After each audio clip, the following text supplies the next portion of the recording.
Maayong adlaw kanimo DJ Sam. Ingon man sa imuhang libuan ka mga followers.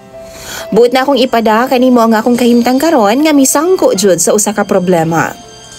Grabe jud nga pag-antos namo karon sa ako ang eldest nga anak. Tawagan na lang ko sa pangalang Liza. Taga Bukidnon ko og diri ko nagpuyo uban ang akong pamilya. 51 anyos na ko og duna na ko'y upat ka mga anak. Ug doon na napud ko'y upat ka mga apo. Tulo gikan sa kuang eldest nga lalaki ug usa gikan sa nagsunod niya nga babay. Kani akong babay DJ Sam, okay kaayo ang ilang kahimtang. Ug makita jud nako sila nga responsable silang magtiayon.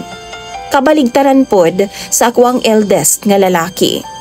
Irresponsable sa iyang pamilya kay kada away na lang nila sa iyang asawa.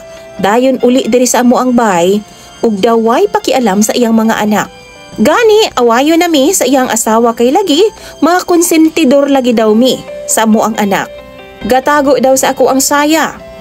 Sa tinuod lang DJ Sam, wa mi magkuwang og pagmaymay pero gahi jud kaayog ulo nga anak.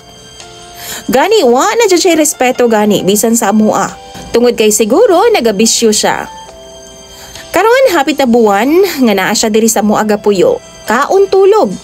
Og ingon man barkada, mao ra gyud na iya ha. Ako pa gani manglabatanan sa iyang hinubuan. Apil pa iyang duha ka mangho DJ Sam, ihapong kasab-an og hanaan pagkulata kung mag-init ang iyang ulo. Tungod lagi kay anak man, tanang pasensya, ginaantos namo sa ako ang bana. Gani dahi kausa, ka beses DJ Sam gisumba gyud niya iyang amahan. Kay gipalayas lagi niya kay lagi gamaoy man ug ulaw na gyud kaayo sa mga silingan. Wa jud in taon musuko lang akong bana DJ Sam. Kay anak lagi. Ako ang mikuhag bunal para ibunal sa ko ang anak ug akong gipalayas aron nga di ko mapugos sa pagpasakit niya. Tuod man milakaw pud siya ug ako siyang gipablotter para dili na pud niya usbon DJ Sam. Naguli sila sa iyang asawa apan gaaway na usab karon. Mao nang anian na pud siya gapuyo sa amoa. Luoy kaayo iyang pamilya dito DJ Sam. Gatrabaho siya pero tanan para lang sa iyang barkada. Dili gahatag ngadto sa iyang pamilya.